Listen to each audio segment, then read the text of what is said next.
There is a silence that falls over a battlefield when the fighting stops, a heavy, suffocating stillness that is somehow louder than the noise of the conflict itself.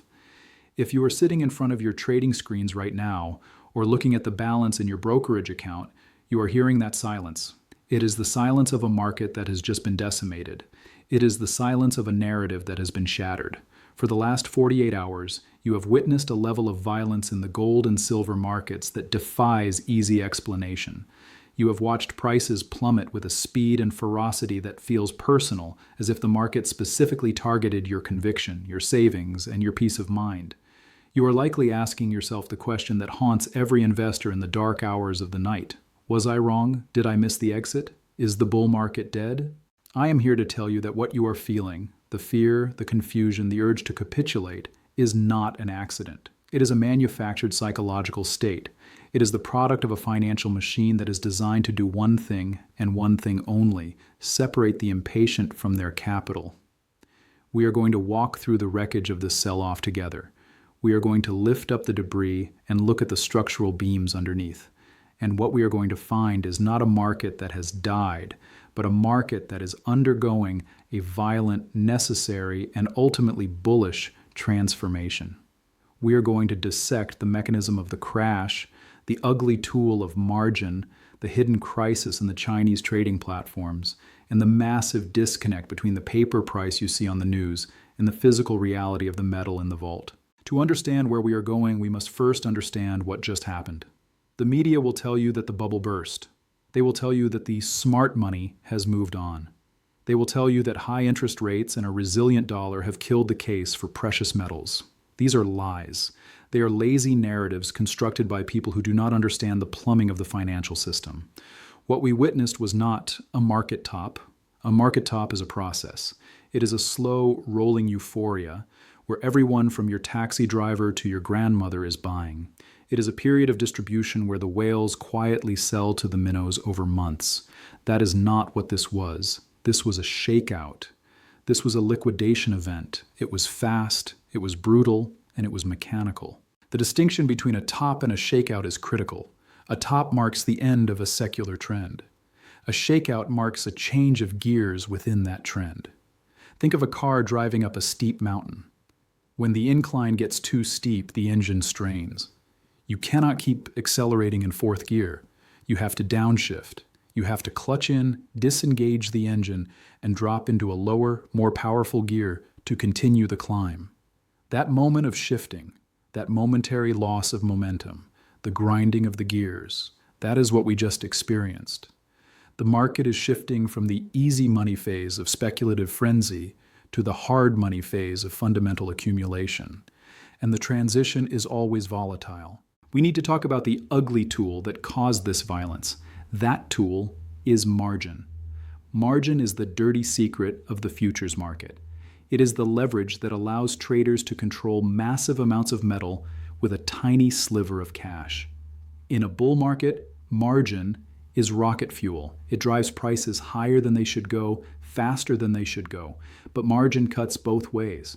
When the exchanges decide that the volatility is too high, they raise the margin requirements. They change the rules in the middle of the game. Imagine you are driving down a highway at 100 miles an hour. The speed limit is 100. You are comfortable. Suddenly, without warning, the signs change. The speed limit is now 30. You cannot slow down gradually. You have to slam on the brakes. You skid. You lose control. The cars behind you pile up. That is what happened on Monday and Tuesday. The exchanges raise the capital requirements to hold positions. The tourists, the speculators who arrived late to the party, the people who were betting with money they couldn't afford to lose, were given an ultimatum: post more cash immediately or we sell your position. They didn't have the cash, so the brokers hit the sell button. This created a wave of forced sellers. A forced seller is a unique creature in economics. They are price insensitive. They do not care if silver is undervalued. They do not care about the solar deficit. They do not care about the debt ceiling. They simply have to sell to survive. When you have thousands of forced sellers hitting the bid at the same time, the price collapses. It creates a vacuum. This is not price discovery. This is price destruction. It is a mechanical flush of the system. But there was another accelerant in this fire, one that very few people in the West are talking about. We have to look to China. We know that China has been a massive buyer of gold and silver. We know their public is hungry for hard assets. But in their hunger, they poured billions of dollars into financial products that track the price of silver. One of these major long-only trading products in China hit a critical limit during the sell-off. It hit a trading freeze. When a financial product freezes, it creates panic. It is like a run on a bank. The investors realize they are trapped. They cannot get out. This panic spreads contagiously to other liquid markets.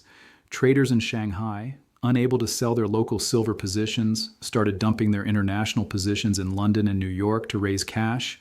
It was a liquidity crisis that started in the east and rippled across the ocean to the west. The frozen product acted as a dam that burst, flooding the global market with sell orders that had nothing to do with the fundamental value of silver and everything to do with a structural failure in a Chinese financial instrument. This is the complexity of the modern world. A glitch in Shanghai can empty your wallet in Chicago, but understanding this gives you an edge. It tells you that the sell-off was extrinsic. It came from outside the fundamental thesis. It was a technical failure, not a fundamental one. The silver atoms did not change. The industrial demand did not disappear. The debt did not vanish. Only the paper structure broke. Now let's confront the narrative of the dollar's strength. You will hear this endlessly this week. The dollar is king. The economy is resilient. Rates are staying high. The dollar index, DXY, spiked and metals crashed. This is the classic inverse correlation. But we need to look deeper. Is the dollar actually strong? Or is it just the cleanest shirt in the dirty laundry hamper? The United States government is adding $1 trillion of debt every 100 days. The interest payments on that debt are consuming the entire tax revenue of the country. This is not a strong currency. This is a currency in the terminal phase of a debt spiral. The spike in the dollar that crushed silver is a head fake. It is a temporary spasm. It is caused by short-term traders betting on interest rate differentials. It is not caused by a structural improvement in the U.S. balance sheet. In fact, the higher the dollar goes and the higher rates stay, the faster the system breaks. The U.S. banking system cannot survive high rates forever. The commercial real estate market cannot survive high rates forever. The government itself cannot survive high rates forever. Eventually, something breaks. And when it breaks, the Fed will have to pivot. They will have to print, and they will have to sacrifice the dollar to save the system. Smart investors know this. They know that the dollar rally is a mirage. They are using this dip in precious metals to position themselves for the inevitable collapse of that mirage. They are playing the long game. The sell-off is just noise in the trend. The trend is the debasement of all fiat currencies against hard assets. That trend has been in place since 1971, and it is accelerating, not reversing. This brings us to the concept of the spread. If you want to know the truth about the market, do not look at the spot price. The spot price is a lie agreed upon by paper traders. Look at the spread between the West and the East. While the price of silver was crashing in New York, what was happening in Shanghai? Were they selling? No.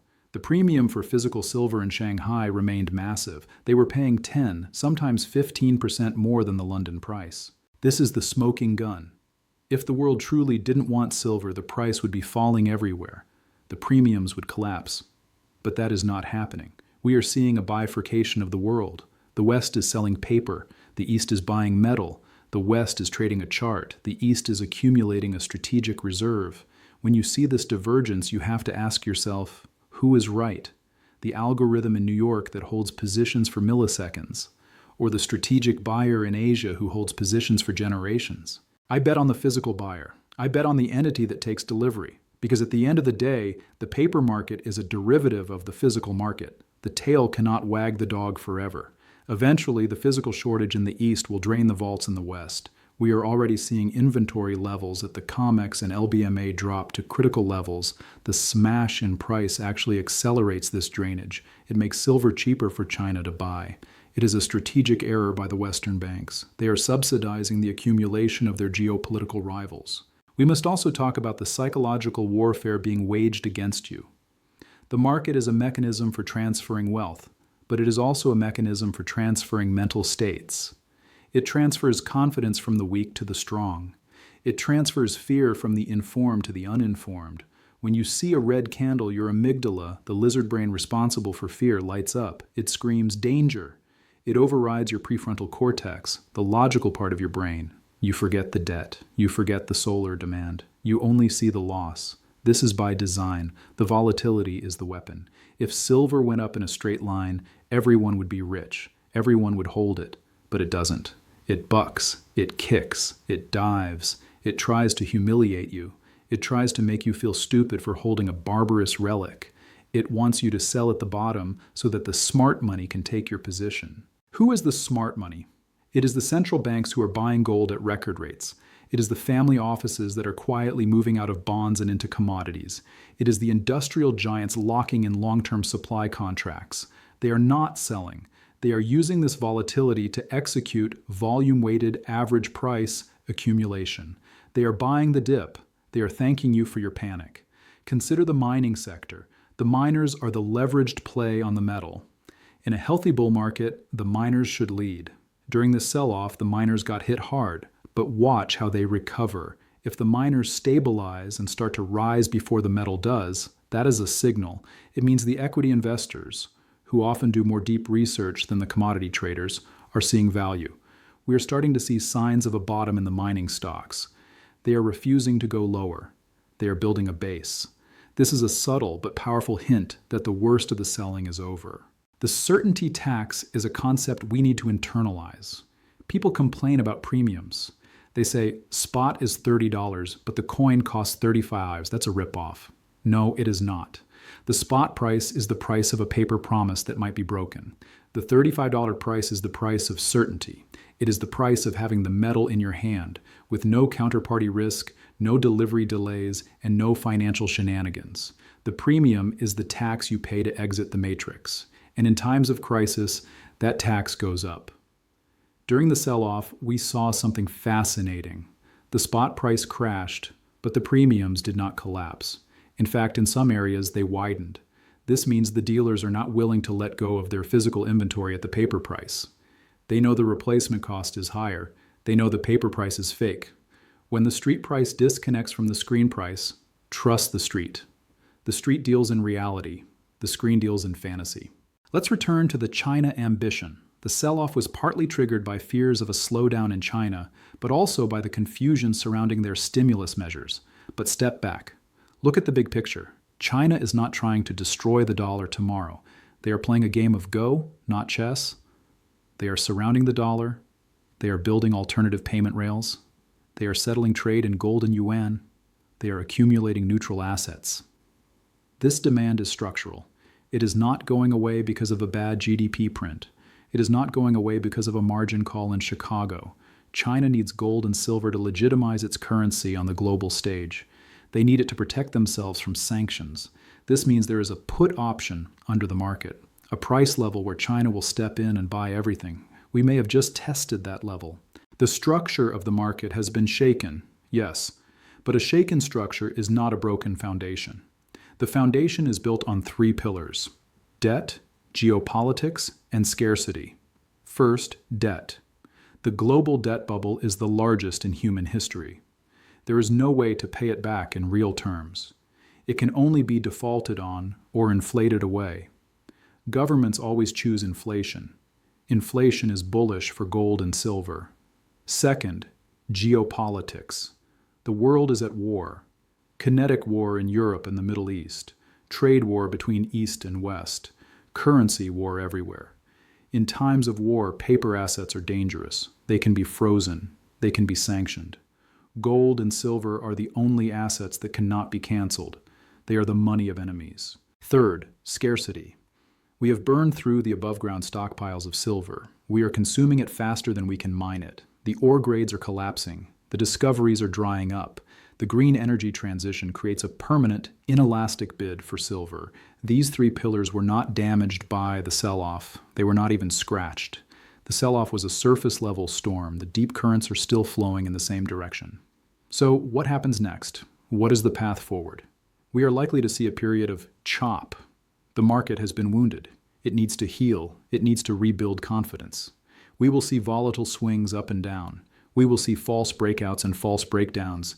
This is the boring phase. It is designed to wear you out. The crash was designed to scare you out. The chop is designed to bore you out. Do not be bored. Be vigilant. This is the accumulation zone. This is where you dollar cost average. This is where you add to your stack. You do not go all in on a single day. You buy in tranches. You respect the volatility, but you keep buying. Because when the market turns, when the easy money phase returns, it will happen fast. It will gap up. You won't be able to get in at these prices. The trap of certainty is what got people hurt. They were certain the price was going to $50 last week. They leveraged up. They got wiped out. There is no certainty in markets. There is only probability. The probability of silver going higher over the next 5 years is near 100%. The probability of it going higher tomorrow is a coin toss. You must align your timeline with the probabilities. If you are playing the 5-year game, today's price is a gift. If you are playing the 1-day game, you are gambling. Stop gambling. Start investing. Start preserving. I want you to imagine the scenario where you sold yesterday. You panicked. You hit the button. You are now in cash. You feel a momentary relief. The pain is gone. But now you have a new problem. Inflation is still eating that cash. The debt is still growing. And the price of silver starts to tick back up. It goes up $1, then $2, then $5. You are now chasing. You are paralyzed. Should I buy back in? Is it a bull trap? I'll wait for a pullback. But the pullback never comes. The market leaves you behind. This is the seller's regret. It is a bitter pill to swallow. Avoid that regret. Hold the line. The market has purified itself. The weak hands are gone. The leverage is flushed. The structure is reset. This is not the end of the bull market. It is the beginning of the real bull market. The bull market that is driven by fundamentals, not froth. The spread between East and West will eventually close, but it won't close by the East lowering their price. It will close by the West raising theirs. We will wake up one day to a limit up open, a day where you cannot buy silver at any price because the sellers have gone on strike. That day is coming. The physics of the shortage guarantees it. Until then, we endure the volatility. We endure the headlines. We endure the mockery of the mainstream media. We endure it because we know something they don't. We know the difference between price and value. We know that a lie cannot live forever. We know that mathematics always wins. The sell-off was a test of your resolve, a test of your knowledge. If you are listening to this, you are still here. You passed the test. You are part of the remnant, the group of people who will carry the fire of sound money into the future. Do not let the bastards grind you down. Do not let the algorithms steal your wealth. Stand tall. Look at the horizon, not the pavement. The storm is passing. The sun is rising. And when it shines, it will reflect off the gold and silver in your hands, not the paper in your bank account. This is the reality of the market. It gives and it takes. But for those who are patient, it gives far more than it takes. The wealth transfer is still underway. It has just paused to refuel. Get on the bus or get out of the way, because the next leg up is going to be historic. We are witnessing the death of one system and the birth of another. The birth pangs are painful. The contractions are violent. But the new life, the life of honest money, of decentralized value, of sovereign wealth, is worth the pain. Keep your eyes on the spread. Keep your eyes on the physical demand. Keep your eyes on the debt. Ignore the rest. The rest is just noise. The smash was an opportunity to verify your thesis, an opportunity to harden your psychology, an opportunity to buy the dip. Did you take it, or did you blink? If you blinked, open your eyes now. It's not too late. The train is leaving the station, but it hasn't reached full speed yet. There is still time to board, but you have to move now. You have to move with conviction. You have to move with knowledge. The era of the tourist investor is over. The era of the resident is here. Be a resident. Live in the market. Understand its rhythms. Respect its power. And profit from its inevitable rise. The game is rigged, but it is rigged in a way that creates massive distortions. And those distortions eventually snap back. The silver price is the greatest distortion in financial history. The snapback will be the greatest opportunity in financial history. You are sitting on a winning lottery ticket. The only way you lose is if you tear it up because you got scared of the dark. Don't tear up the ticket. Turn on the light of knowledge, the light of history, the light of truth. The sell-off is over. The recovery has begun. Let's go.